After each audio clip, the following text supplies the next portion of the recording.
Welcome to the Epics institute. So आज हमारा topic है फीमेल रिप्रोडक्टिव सिस्टम। बेटा इस टॉपिक से आप सभी फैमिलियर हो, आई नो, बट क्या आपने कभी डीप में जाने की कोशिश की है? आज मैं इस कॉम्प्लेक्स स्ट्रक्चर को बहुत इजी फॉर्म में आपको समझाएंगी। तो सबसे पहले बात करते हैं बेटा wall layers of the uterus. यहाँ पर आपको कुछ वॉल लेयर्स दिखी है बेटा, जो यूट्रस को फॉर्मेशन में हेल्प करती है। जो सबसे आउटर लेयर होती है जिसको हम पेरीमेट्रियम कहते हैं बेटा, इट इज द कवरिंग, और यहाँ पर यूट्रस को स्ट्रेंथ दी जाती है। उसके बाद जो मिडिल लेयर होती है उसको हम कहते हैं मायोमीट्रियम। मायोमीट्रियम का रोल क्या होता है मैम? मायोमीट्रियम का बहुत ही इंपॉर्टेंट रोल है। You know, at the time of baby expulsion, जब बेबी का एक्सपल्शन होता है, जब लेबर पेन स्टार्ट होते हैं बेटा, तो मायोमीट्रियम ही हेल्प करती है, जो कि थिक मसल लेयर है बेटा, किसमें? बेबी को एक्सपल करने में, यानी कि पार्टुरेशन प्रोसेस में। और सबसे इनर लेयर होती है बेटा, दिस लेयर इज एंडोमीट्रियम। ये एंडोमीट्रियम का क्या रोल होता है? देखिए, आपको पता है, आपको हर मंथ मेंसेस होते हैं बेटा, मेंस्ट्रुअल साइकिल आपकी प्रॉपर कंडक्ट होती है। तो हर मंथ जो वॉल लेयर टूट करके आपकी बॉडी से बाहर जाती है, वो कौन सी लेयर है? जल्दी से बोलिए, दैट इज एंडोमीट्रियम।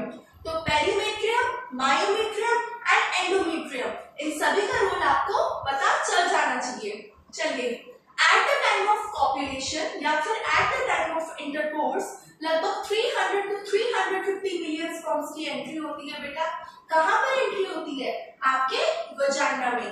वजाइनल रूगे यहाँ पर प्रेजेंट है, जो आपको हेल्प करते हैं सेंसेशंस प्रोवाइड कराने में।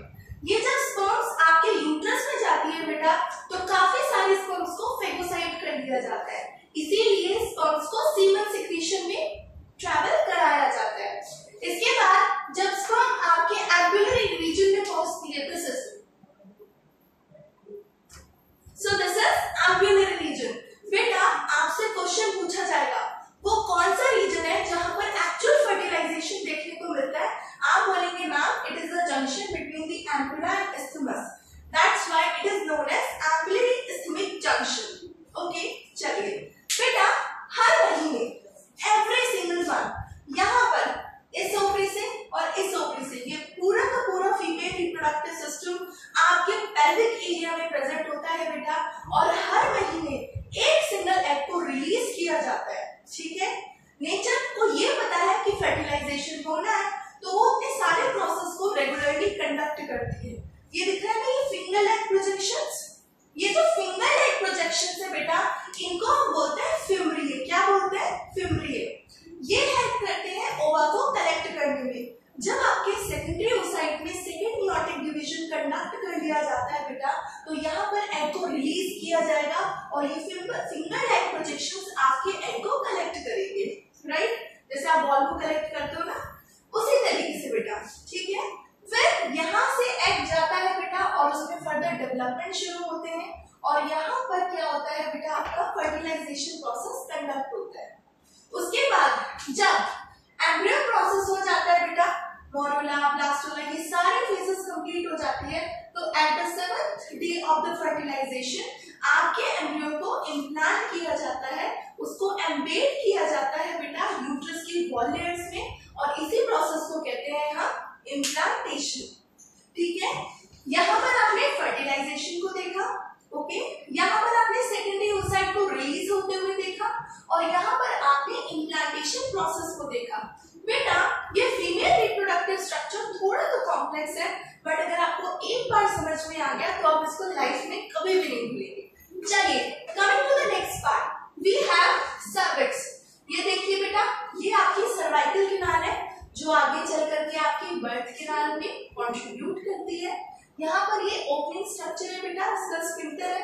इसके बाद हम यहाँ पर देखते हैं कि ये जितनी भी लेयर होती है, यहाँ पर कौन सी एपिथेलियम प्लेट्स होगी? आपने पढ़ाया था आपको, जल्दी से बोलिए। यहाँ पर होती है बेटा सिलेटेड एपिथेलियम, जो क्या करती है? जो एग को आगे ट्रांसपोर्ट करने में हेल्प करती है। तो ये स्ट्रक्चर बेटा, सबसे पहले आपने क्या पढ़ा? आपने स्पर्म्स को एंटर होते हुए देखा। कितनी स्पर्म्स एंटर की है?